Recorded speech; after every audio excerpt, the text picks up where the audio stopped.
पाकिस्तान कितनी ही शांति की बात कर ले, लेकिन वह अपनी नापाक हरकत से बाज नहीं आ सकता है। एक ऐसा खुलासा हुआ है कि जिससे भारत का पड़ोसी मुल्क फिर बेनकाब हो गया।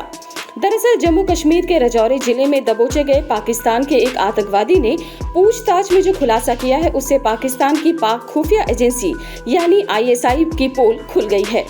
पकड़े गए आतंकी ने बताया कि पाक खुफिया एजेंसी के एक कर्नल ने भारतीय सेना की चौकी पर हमले के लिए 30,000 रुपए दिए थे। ये रुपए पाकिस्तानी करेंसी के रूप में आतंकी को दिए गए थे। यहाँ चर्चा कर दें कि पाकिस्तान के कब्जे वाले कश्मीर में कोटली के सब्जकोट गांव के निवासी 32 वर्षीय तबारक हुसैन को पिछले रविवार को नौशेरा सेक्टर में गिरफ्तार किया गया था। इस संबंध में राजौरी में एक प्रेस कॉन्फ्रेंस की गई, जिसमें सेना की 80 इन्फेंट्री ब्रिगेड के कमांडर ब्रिगेडियर कपिल राणा ने उक्त जानकारी दी।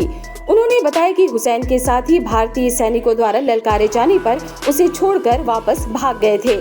आगे ब्रिगेडियर कपिल राणा ने कहा कि पिछले 6 साल में दूसरी बार हुसैन को सीमा पार से इस तरफ घुसपैठ के प्रयास के दौरान गिरफ्तार किया गया। वह पाकिस्तानी सेना की एक खुफिया इकाई के लिए भी काम करता था। उन्होंने बताया कि 21 अगस्त को सुबह के समय झानगढ़ में तैनात चौकन्ने जवानों ने नियंत्रण रेखा के दूसरी तरफ से 2 से 3 आतंकवादियों की गतिविधि देखी थी। ब्रिगेडियर कपिल राणा ने कहा कि एक आतंकवादी भारतीय चौकी के करीब आया और उसने बाड़ काटने की कोशिश की। चौकन्ने जवानों ने उसे ललकारा। हालांकि भागने की कोशिश कर रहा आतंकवादी गोली लगने से घायल हो गया। उन्होंने कहा कि पीछे छिपे 2 आतंकवादी घने जंगल की आड़ में भाग निकले। घायल पाकिस्तानी आतंकवादी को जिंदा कर लिया गया और तत्काल चिकित्सा सहायता प्रदान करने के साथ उसकी सर्जरी की गई। ब्रिगेडियर राणा ने कहा कि पकड़े गए आतंकवादी ने अपनी पहचान POK में कोटली के सब्जकोट गांव के रहने वाले हुसैन के रूप में की है।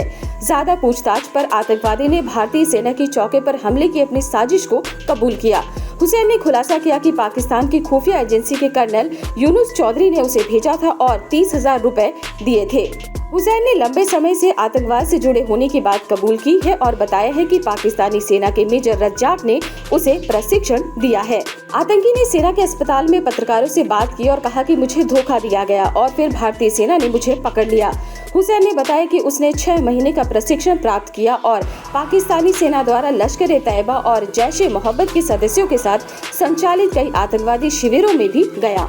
राजौरी में सेना के अस्पताल के कमांडेंट ब्रिगेडियर राजीव नायर ने कहा कि हुसैन की हालत स्थिर है। उन्होंने बताया कि वह हमारे जवानों का खून बहाने आया था, लेकिन उन्होंने उसकी जान बचाई, उसे खून दिया और अपने हाथों से उसे खाना खिलाया। अधिकारियों के मुताबिक गिरफ्तारी के समय वह चिल्ला रहा था कि मैं मरने के लिए यहाँ आया था, मुझे धोखा दे दिया गया, भाईजान मुझे यहाँ से निकालो। प्रभातखबर.com, विश्वास वही, रफ्तार नहीं।